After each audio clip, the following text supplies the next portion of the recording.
It's good to have you on Dott TV Midday News at this time. I am Ifi Arono. Thank you so much for joining us. Here are the headlines. Governor Sheriff Oborewori urges Christian leaders to support President Bola Tinubu and the APC ahead of the 2027 general elections. Federal government halts payment for unauthorized foreign trips by appointees. And on foreign news, United States President Donald Trump threatens economic punishment on any country helping Iran. Now the news in detail.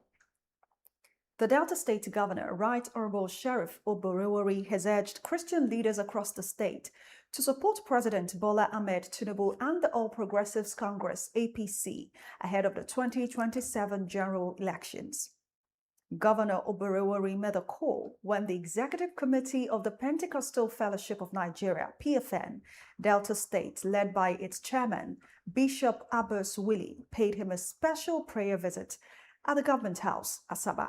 The report. The governor, who attributed his emergence in 2023 to God's grace and the prayers of Christian leaders, appealed to the PFN and other religious leaders to continue praying for the country, President Tinubu and his administration.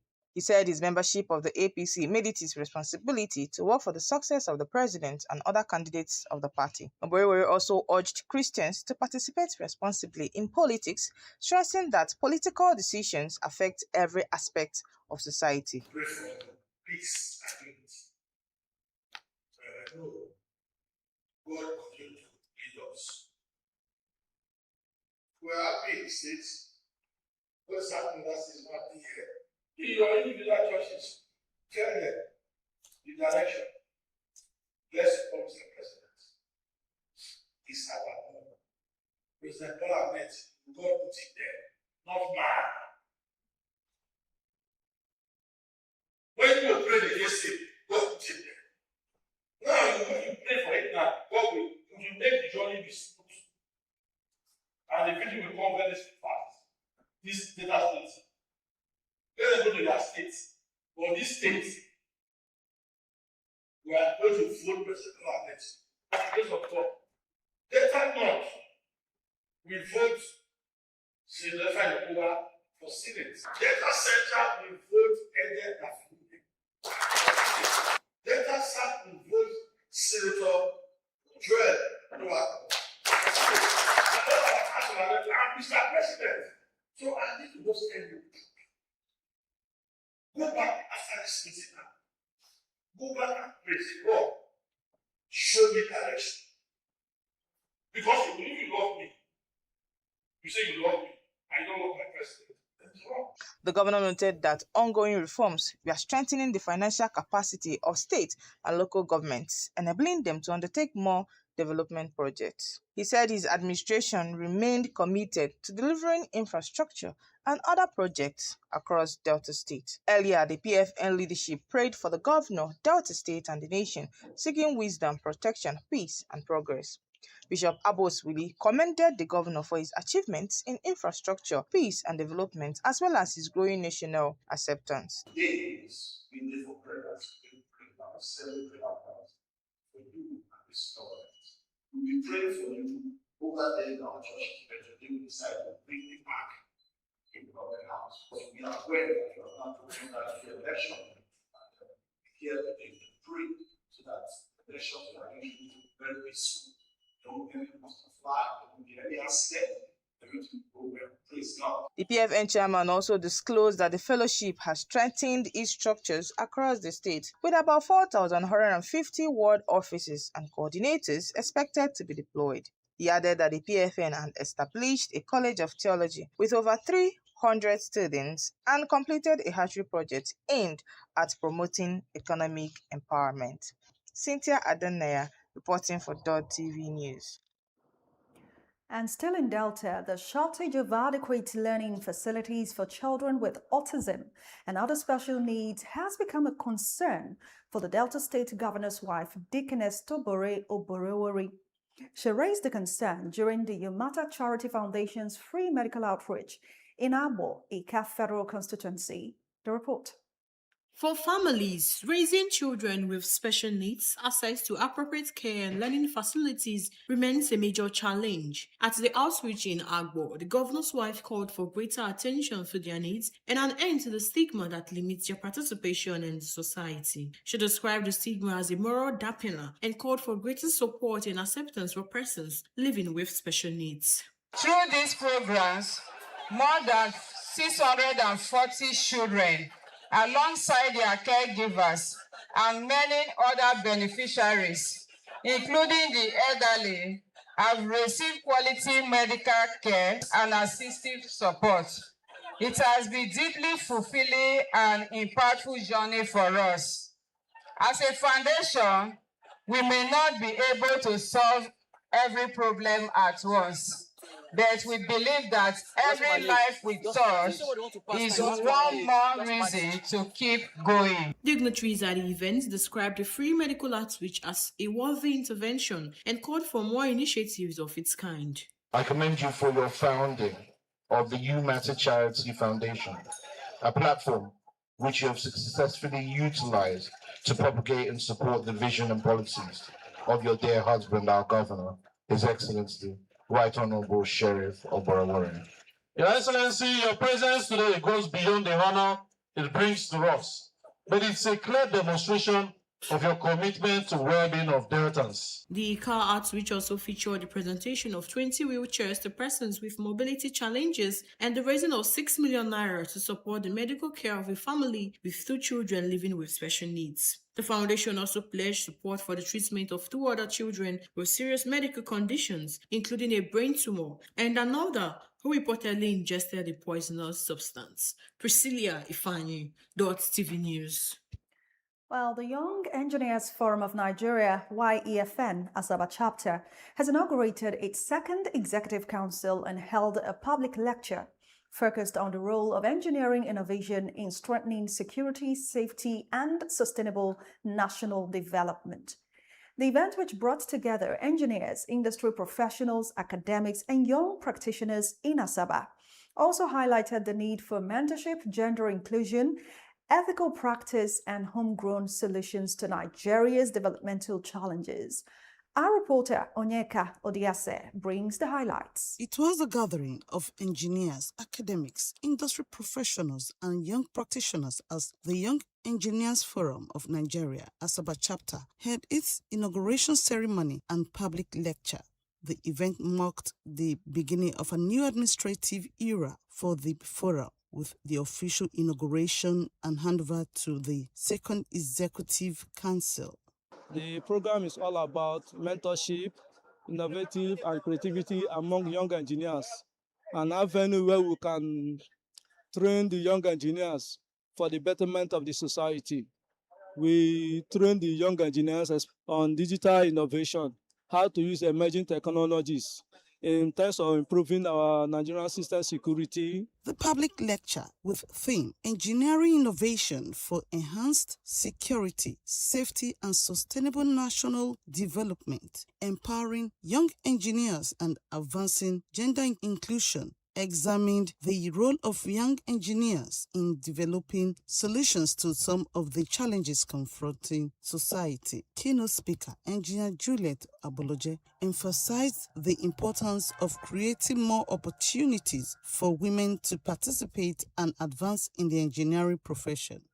The women should wake up to their responsibility, and those who are mentoring too should mentor them. There should not be any discrimination. No, engineering had been in the past a male-dominated profession. But thank God today I am a woman and I have scaled through. So let us not leave the talents behind. Even the first electrical engineer that was employed in US before this time was a female. Guest speaker, Professor Hilary Owama, urged young engineers to make ethics, public safety, and local research central to their professional practice. He stressed the need for engineers to develop solutions that respond to the realities and specific needs of their communities. I'm talking about data-based information system, because one of the biggest problems we have in Nigeria, we don't have data. We need to act. Let's begin to go into engineering that's no longer traditional. Participants and guests at the event said the lecture provided an opportunity to share ideas, and renew their commitment to supporting the next generation of engineers through mentorship and collaboration. This event is being organized for the young engineers to sensitize them and make them understand that it is necessary for we to have an avenue whereby all young engineers can converge and use the language that we understand to solve problems and create solutions. I came here and I picked something very unique, talking about artificial intelligence, embedding it into our development, running a smart city. When we talk about engineers to be proactive, man your site. If you're a civil engineer, always be on your site so that they can adhere to the instructions of the BEME. The highlight of the ceremony was the official handover of the baton of leadership to the newly inaugurated president of YEFN Asaba chapter, Engineer Raymond Owajonye, alongside the presentation of awards to deserving individuals. With a focus on capacity building, strategic partnerships, innovation, and gender inclusion, the new Executive Council says it is ready to strengthen the participation of young engineers in finding practical solutions to Delta State's technological and developmental needs. In Asaba, Onyeka Odiase, Dott TV News. Over now to the national scene, where the federal government has directed all ministries, departments and agencies to stop processing payment for official foreign trips undertaken by government appointees without prior approval from the Office of the Secretary to the Government of the Federation, SGF. The directive, contained in a circular issued on August 13 by the Secretary to the Government of the Federation, George Akume, follows continued violations of existing rules on official foreign travel. The government said the practice undermines accountability, transparency, and prudent management of public funds. Under the new directive, accounting officers and heads of government agencies must ensure that no expenses for unauthorized foreign trips are processed. The Ministry of Foreign Affairs has also been instructed to require evidence of OSGF approval before processing diplomatic documents, visa applications, and other travel arrangements for government appointees. While the federal government has called on South Africa to take urgent and concrete measures to end xenophobic and Afrophobic attacks against African nationals in the country. Minister of State for Foreign Affairs, Ambassador Shola Enikonlaye, made a call at a virtual roundtable organized by the Nigerian Institute of International Affairs, describing the attacks as a serious challenge that requires immediate action. Enikonlaye disclosed that about 90 Nigerians had been killed in Afrobic attacks since June 2022, with fresh attacks and displacement recorded in 2026. He urged South African authorities to strengthen humane migration systems, curb vigilantism, and ensure that immigration enforcement remains the responsibility of the state, while warning political leaders against rhetoric that portrays migrants as criminals or job thieves. The minister also called for the activation of Nigeria-South Africa early warning and rapid response mechanisms and stronger people-to-people diplomacy. He said Nigeria, alongside Ghana, would raise the issue at the next African Union Summit, stressing the need for an Africa where citizens can live and work across the continent with equal dignity and protection. Meanwhile, a fresh batch of between 83 and 88 distressed Nigerian nationals has arrived at the Muritala Muhammed International Airport in Lagos from Johannesburg, South Africa. The returnees, comprising 58 adults and 25 children, arrived aboard South African Airways flight SA060 this morning. They were received on arrival by Haruna Ali Gombe, Director of the African Affairs Department at the Ministry of Foreign Affairs. The returnees are currently undergoing biometric clearance, health screening, and profiling under the supervision of the Nigerians in Diaspora Commission ahead of their eventual reunification with their families. The latest exercise marks the first repatriation of distressed Nigerians from South Africa by commercial flight, following 7 previous batches transported on chartered aircraft. Rabiu Kwankwaso, the National Democratic Congress vice presidential candidate for the 2027 general elections, has urged Nigerians to reject divisive politics and demand competent and accountable leadership.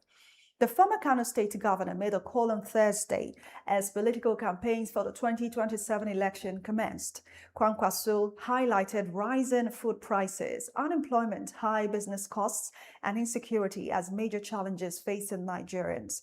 He called for urgent investment in education, healthcare, and infrastructure, as well as stronger institutions and greater transparency in the management of public resources. He said his partnership with Peter Obi was based on national interest rather than regional, religious, or personal considerations. Kwankwaso urged youths, women, workers, farmers, and professionals to support the Obi Kwankwaso ticket, campaign peacefully, and work towards a stronger and more prosperous Nigeria. You're still watching Dott TV News at midday. Still ahead, Ndume urges military to intensify efforts to rescue Borno abductees. Plus, Trump threatens economic punishment on any country helping Iran. And that's in foreign news, all coming up after this short break. Let's take a breather and bounce right back.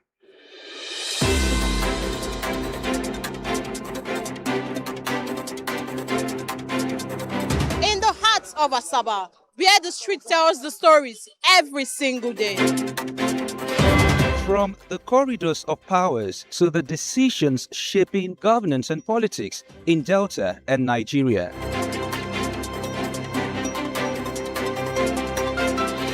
From traders counting every naira to families battling rising costs and uncertain times.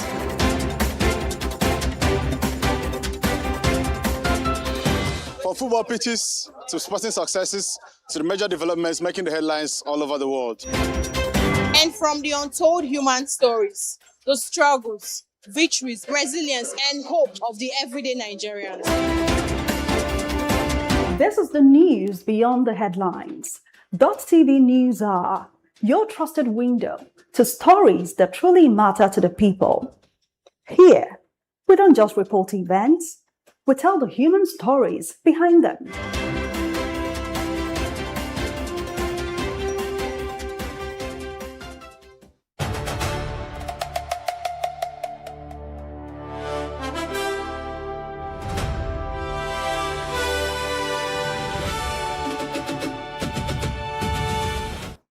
Glad to have you back on the Midday News on Dott TV, continuing with stories on the foreign scene. Senator representing Borno South, Mohammed Ndume, has urged the Nigerian military to intensify efforts to rescue school children and other victims abducted across southern Borno.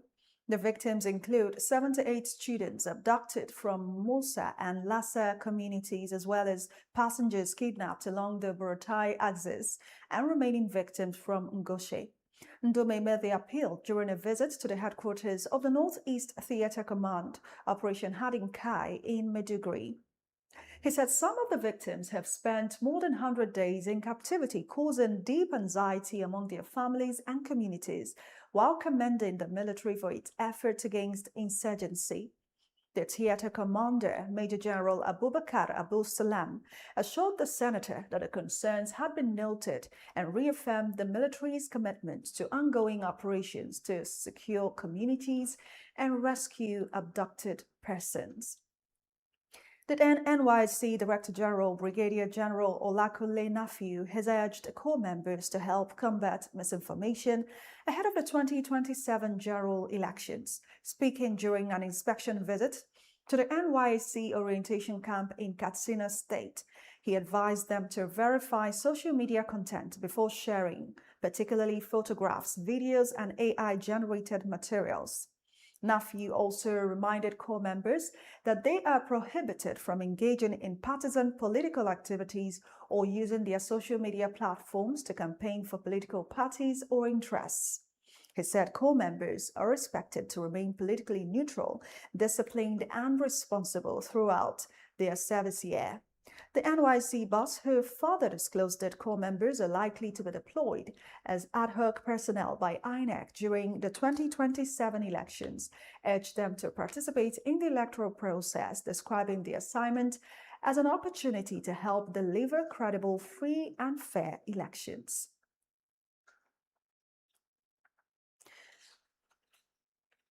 You're still watching the news at noon on Dott TV. Now to the foreign scene. US President Donald Trump has threatened tremendous economic punishment against any country that helps Iran, announcing what he described as the most severe economic operation ever imposed on a country.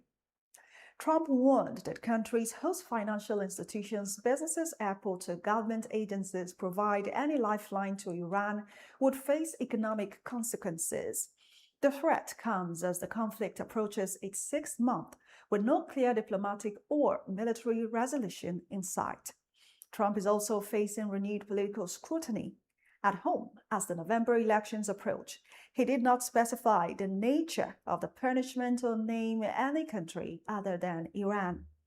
The announcement follows a warning by Treasury Secretary Scott Bessent that the United States would impose unprecedented economic isolation on Iran. Meanwhile, tensions remain high around the Strait of Hormuz, where Iran has maintained an effective blockade of shipping. Although both sides have indicated that messages are being exchanged, Trump has said talks are rough and suggested the strategic waterway could become a new U.S. territory. And the UK government has pledged £442 million to help get everyone sleeping rough in England off the streets by Christmas. Prime Minister Andy Burnham says the funding will provide emergency accommodation and practical support with housing, health, and other needs. The package will also fund more than 1,000 settled homes over the next 3 years, with areas facing the greatest pressures receiving the largest share. Councils and mayors will decide how the support is delivered locally, while new guidance aims to help authorities respond quickly this winter. The government will also hold a national summit in the autumn, bringing together businesses, charities, health and faith groups to discuss ways to end rough sleeping. Let's now move from the UK to China, where the country has sentenced Evergrande founder Zhu Jianyu to life in prison for large-scale financial fraud following the property giant's 2021 default. A court in southern China said Zhu and the company inflated assets and concealed liabilities between 2016 and 2021. Evergrande and its real estate affiliate were fined in a combined $2.4 billion. Zhu, also known as Hu Kaiyang, had pleaded guilty to charges including embezzlement and bribery. 5 other senior Evergrande executives were also sentenced to between 6 and 18 years in prison for crimes including fraud. The case marks a major crackdown following the collapse of one of China's biggest property developers. And to the United States, the United States has reportedly carried out a ballistic missile strike on a suspected Iranian power facility, with the attack said to have occurred near a gas or oil installation. Footage circulating from the scene appears to show a massive explosion followed by flames and thick black smoke rising into the sky. The reported strike comes amid heightened tensions and escalated military exchanges between the United States and Iran. Details surrounding the extent of the damage, as well as any possible casualties, remain unclear. Authorities have yet to provide full confirmation of the reported attack and its impact. It's time for sports stories, and Anthony Uche is standing by. News that Australian tennis player Nick Kyrgios has been provisionally suspended by the International Tennis Integrity Agency after testing positive for benzoylecgonine, a cocaine metabolite, from a sample provided at the Mallorca Open in June. Facing a potential ban of up to 4 years because the test occurred during a competition, the 31-year-old has accepted full responsibility for the violation through an official statement. Kyrgios attributed the incident to mental and physical strain resulting from chronic knee and wrist injuries that have heavily disrupted his recent seasons and brought him towards the end of his career. Announcing a temporary step back from social media and public life to focus on his well-being, he expressed deep regrets to his family, fans, sponsors, and supporters for the misconduct. Now to Madrid, where manager Jose Mourinho has revealed how he played a pivotal role in persuading Vinicius Jr. to remain at the club by convincing the winger that leaving the Spanish capital was not worth the move. The 26-year-old Brazilian had entered the final year of his previous contract, attracting interest from Premier League champions Arsenal before ultimately committing to a new 6-year deal at the club. Mourinho, who returned to Madrid for a second managerial stint in June, explained that he urged the star player to recognize the unique stature of the club and the strong development within the current squad. By sharing his perspective on what players experience only after departing, Mourinho successfully helped secure the long-term future of one of the world's top wingers at the Bernabeu. Now, finally, Manchester City midfielder Tijani Reinders has completed a move of £52 million to Saudi Pro League side Al-Qadsiya after just one season. The 28-year-old joined from AC Milan last summer, made 50 appearances and helped the club win FA Cup and the Carabao Cup titles before falling out of favour under new coach Enzo Maresca. He has reportedly signed a 5-year contract at Al-Qadsiya, managed by Brendan Rodgers, following a summer of midfield exodus that saw Rodri and Bernardo Silva also depart the Etihad. In some other latest transfer activities across Europe, Manchester City are targeting Roma midfielder Manu Kone, while facing interest from Tottenham for Savinho and Omar Mamouche. Concurrently, Aston Villa and Benfica are pursuing Chelsea defender Tosin Adarabioyo. Sporting winger Jenny Katomo is linked with a potential record-breaking move to Sunderland, and Barcelona have paused their pursuit of Atletico de Madrid forward Julian Alvarez. From the sports desk, Anthony Uche reporting for Dott TV News. To end the news, here are the headlines. The Delta State Governor, Right Honorable Sheriff Oborori, has urged Christian leaders across the state to support President Bola Tinubu and all APC ahead of the 2027 general elections.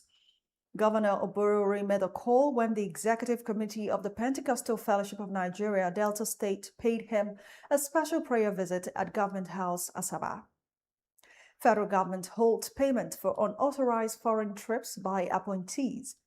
And on the foreign scene, United States President Donald Trump has threatened economic punishment against any country that helps Iran, announcing what he described as most economic operation ever imposed on a country. Well, that's all we have for you on Dott TV Midday News. You can catch up with us more updated news on our website, www.dottv.tv. Follow us across social media at official.tv. Thank you for your time. I am Ife Arono. Keep watching Dott TV, the house of the matter.